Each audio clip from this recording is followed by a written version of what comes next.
Hello बच्चों, welcome to my YouTube channel जोजस study. तो आज की एक्सरसाइज रहने वाली है 4.6 और क्वेश्चन है हमारा पहला। ये कह रहा है संलग्न आकृति देखकर लिखिए। ठीक है, तो जैसे कि हमें ये आकृति दी गई है, इसको देखकर ही हमें सारे पॉइंट जो हैं वो बताने हैं। ठीक है, तो इस आकृति को हम देखेंगे और इसको समझेंगे। जैसे कि ये हम क्या करेंगे, एक वृत्त बना लेते हैं। वृत्त हम कैसे बना रहे हैं, एक प्रकार की सहायता से हम एक वृत्त बना रहे हैं। ठीक है, अब हमने ये वृत्त बनाया है। ठीक है, वृत्त बनाया है और हमने देखा था प्रकार की नोक जो थी वो हमारी यहाँ पे रखी थी। जिस नोक की सहायता से हमने इस पूरे पेंसिल को चारों ओर घुमाया तो वही हमारा क्या होता है, केंद्र होता है। ठीक है, अब यहाँ पे हम केंद्र की बात करते हैं तो हमारा केंद्र जो है वो यहाँ पे है। ठीक है, इसका मतलब इसका केंद्र जो है वो क्या हो गया है, वो हमारा O हो गया है। ठीक है, फिर अब हम यहाँ पे चलते हैं वापस से इस चित्र पे। अब हम क्या करेंगे, हमको इन्होंने कहा है कि तीन त्रिज्याएं बतानी है। ठीक है, तो हम यहाँ से इस केंद्र से लेकर ही इसको क्या बोलते हैं, परिधि बोलते हैं, इसको हम केंद्र बोलते हैं। ये क्या है, ये जो गोला बना हुआ है इसको परिधि बोलते हैं। तो केंद्र से लेकर परिधि तक हम कितनी भी लाइन्स, पहली बात तो खींच सकें, अनंत लाइन्स जो है हम खींच सकते हैं। ठीक है, तो कितनी भी लाइंस जो हैं खींच सकते हैं। ये जो हम केंद्र से लेकर परिधि तक जो लाइंस खींच रहे हैं ये हमारी क्या होती है, त्रिज्या होती है। ठीक है, क्या होती है, त्रिज्या होती है। और सारी जितनी भी हम त्रिज्याएं खींचेंगे सबकी लंबाई जो है वो हमेशा बराबर रहेगी।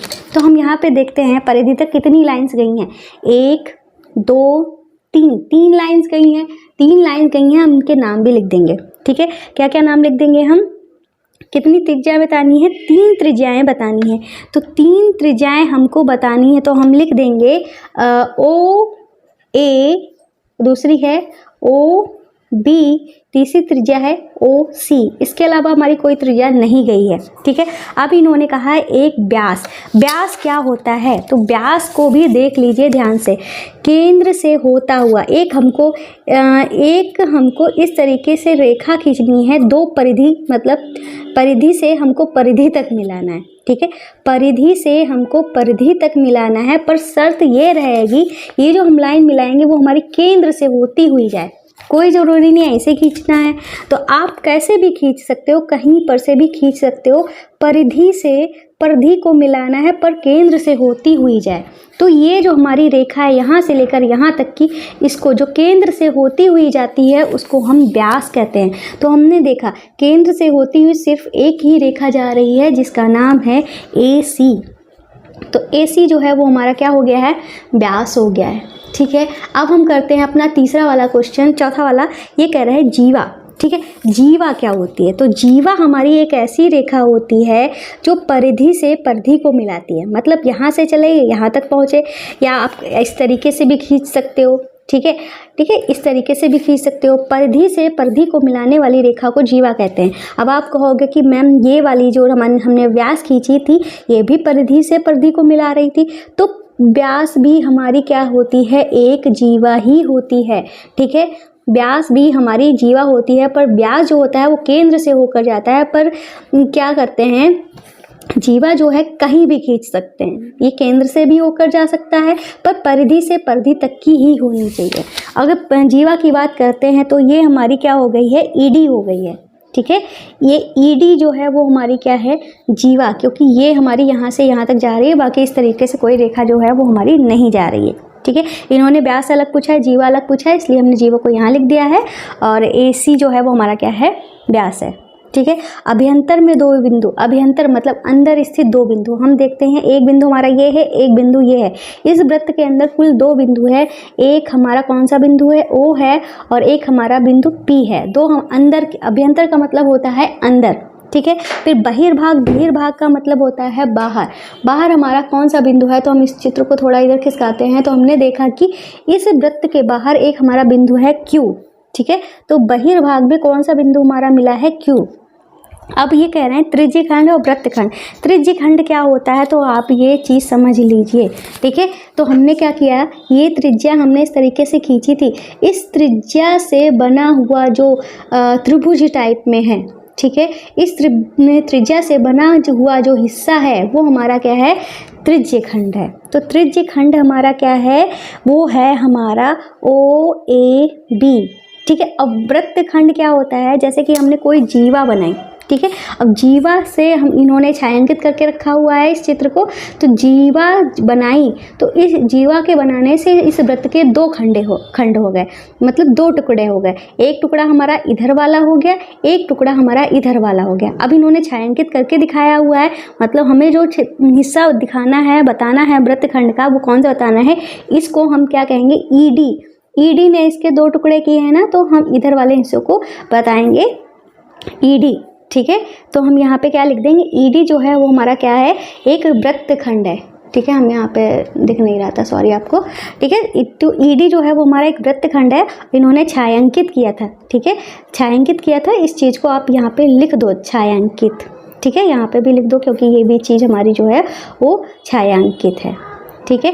इस तरीके से पहला क्वेश्चन जो है वो हमारा कंप्लीट हो गया है। आपको अगर आपको पूरा कोर्स जो है कंप्लीट चाहिए जल्द से जल्द, तो इसके लिए आपको क्या करना पड़ेगा, हम आपको बता दें, ये सब चीज़ें जो हम पहले पढ़ा चुके हैं, तो इसके लिए आपको हमारे चैनल पे जाना पड़ेगा और प्लेलिस्ट वाले ऑप्शन पे जाना पड़ेगा, ठीक है।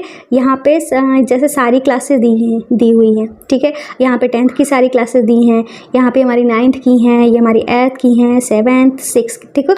सारे चैप्टर जो हैं वो मैं पहले ही कंप्लीट करा चुकी हूँ, आप यहाँ से भी क्लासेस देख सकते हो। जो नई क्लासेस चल रही हैं वो भी मैंने यहाँ पे डाल दी है, ठीक है। आपको अगर जल्दी हो रही है तो आप इस तरीके से देख सकते हो, ठीक है।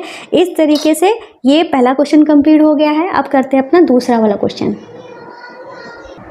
तो दूसरा वाला क्वेश्चन जो है वो हमको पहला वाला कह रहा है, क्या वृत्त का प्रत्येक व्यास उसका एक जीवा भी होती है। तो जैसा कि हमने क्या बताया था, ये हमारा वृत्त था, ठीक है। ये हमने क्या बनाया था, उसका एक व्यास बनाया था। व्यास हमने क्या बताया था, व्यास वो होता है जो केंद्र से होकर जाता है। तो व्यास जो है वो हम जीवा का काम क्या होता है, जीवा जो होता है परिधि से परिधि तक चलता है। एक परिधि से दूसरी परिधि, परिधि तो हमारी वही है, मतलब एक परिधि के एक पॉइंट से दूसरे पॉइंट को मिलाने वाली रेखा को हम जीवा कहते हैं। और व्यास भी हमारा यही काम कर रही है कि परिधि के एक पॉइंट से दूसरे पॉइंट को मिला रही है, पर ये जो हमारी रेखा बन रही है व्यास वाली, वो केंद्र से होकर जा रही है, ठीक है। तो मतलब ये जो हमारा व्यास है वो जीवा भी है और व्यास तो है ही, तो इसका मतलब ये जो इन्होंने कहा है प्रत्येक व्यास उसकी जीवा भी होती है, तो इस बात के हम क्या लिख देंगे, हाँ, ये जो है वो हमारी जीवा भी होती है। दूसरा क्वेश्चन जो है कह रहे हैं कि क्या वृत्त की प्रत्येक जीवा उसका व्यास होती है। तो वृत्त की प्रत्येक जीवा, जैसे कि हमने ये जो है वो क्या खींची है, एक जीवा खींची है। ये जीवा जो है क्या हमारे वृत्त के केंद्र से होकर जा रही है, तो आप कहोगे नहीं होकर जा रही है, ठीक है। तो केंद्र व्यास में क्या होता है, व्यास जो है वो हमारे केंद्र से होकर ही जाना चाहिए, पर ये हमारी जीवा है पर एक व्यास नहीं है। इसका मतलब ये पॉइंट जो है वो हमारा क्या हो जाएगा, गलत हो जाएगा, ठीक है। वृत्त की प्रत्येक जीवा उसका व्यास होती है, तो हम आंसर में लिख देंगे नहीं, ठीक है। जीवा जो होती है उसका व्यास नहीं हो सकती है, पर व्यास जो है वो उसका जीवा हो सकती है, ठीक है। इस तरीके से हमारे दो क्वेश्चन जो है कंप्लीट हो चुके हैं। चलिए अब करते हैं नेक्स्ट क्वेश्चन। तो ये है हमारा क्वेश्चन नंबर 3। ये कह रहा है कोई वृत्त खींचिए और निम्न को अंकित कीजिए। मतलब ये चीज़ें जो हैं वो हमें उस वृत्त पे अंकित करनी है। तो चलिए हम अपना एक वृत्त जो है वो यहाँ पे इस तरीके से बना लेते हैं।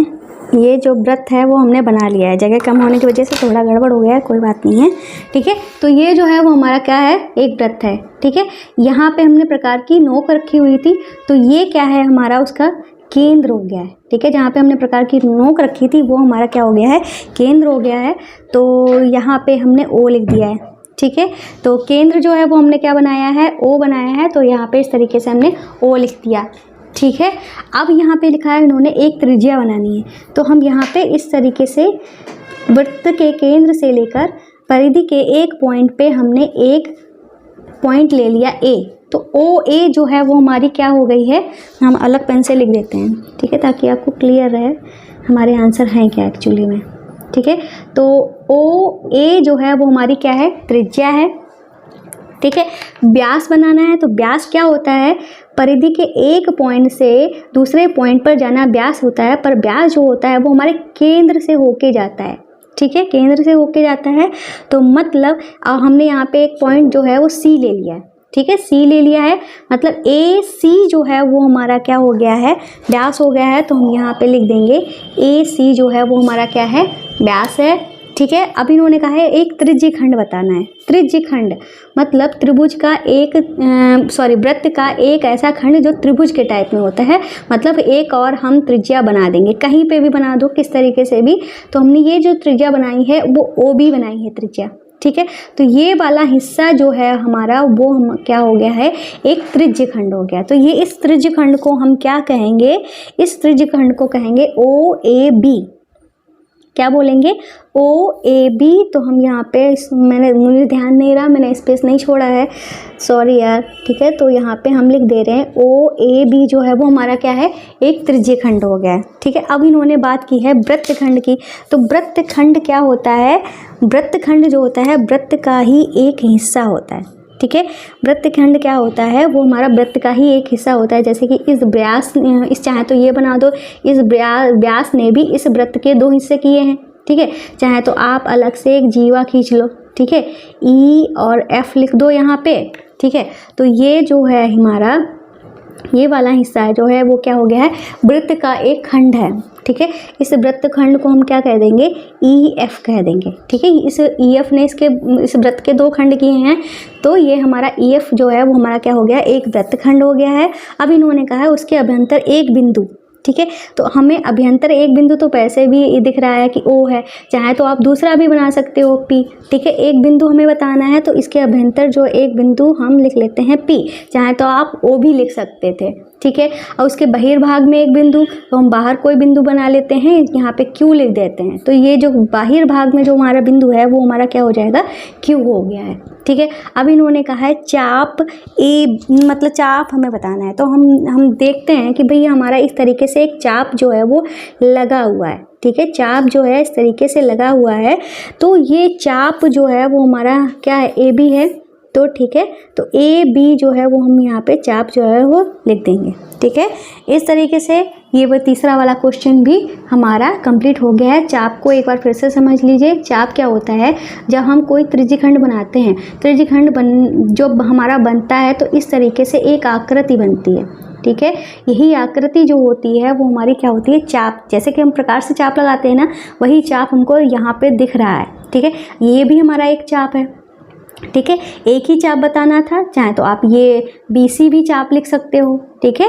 ये भी हमारा एक चाप है, AC भी हमारा एक चाप है, ठीक है। कुछ भी आप लिख सकते हो, हमने यहाँ पे AB लिख दिया है, चाहे तो मैं लिख देती हूँ BC भी हमारा एक चाप है, ठीक है। इस तरीके से क्वेश्चन नंबर 3 हमारा कंप्लीट हो गया। अब करते हैं अपना चौथा वाला क्वेश्चन।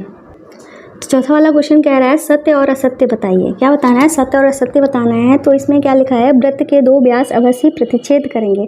तो भाई वृत्त के 2 व्यास की बात हो रही है। वृत्त हमारा क्या होता है, कुछ इस तरीके की आकृति होती है, ये हमारा केंद्र है। व्यास हमने इस तरीके से, एक व्यास हमारा ये हो गया, एक व्यास हमारा ये हो गया, ठीक है। अब ये कह रहे हैं कि अवश्य ही प्रतिच्छेद करेंगे। भाई व्यास हैं, व्यास हमारे अंदर बनते हैं और ये हमारे केंद्र से होकर जाते हैं। व्यास हमारे हमेशा केंद्र से होकर जाते हैं। अगर प्रतिच्छेद भी करेंगे तो वो हमारे केंद्र पर ही प्रतिच्छेद करेंगे। तो मतलब ये बात जो इन्होंने कही थी ये हमारी सत्य हो जाए, क्योंकि व्यास जो है अवश्य ही प्रतिच्छेद करेंगे ही करेंगे, ठीक है। और ये कह रहे हैं वृत्त का केंद्र सदैव उसके अभ्यंतर स्थित होता है। तो भाई हम जानते हैं वृत्त का केंद्र जो है हमेशा अंदर ही स्थित होता है। तो ये बात भी हमारी कैसी हो गई है, सत्य हो गई है, ठीक है। इस तरीके से पूरी एक्सरसाइज जो है वो हमारी कंप्लीट हो गई है। उम्मीद है क्लास जो है आपको अच्छी लगी होगी। तो भाई हमारे चैनल को सब्सक्राइब करना, वीडियो को लाइक करना आप नहीं भूलेंगे।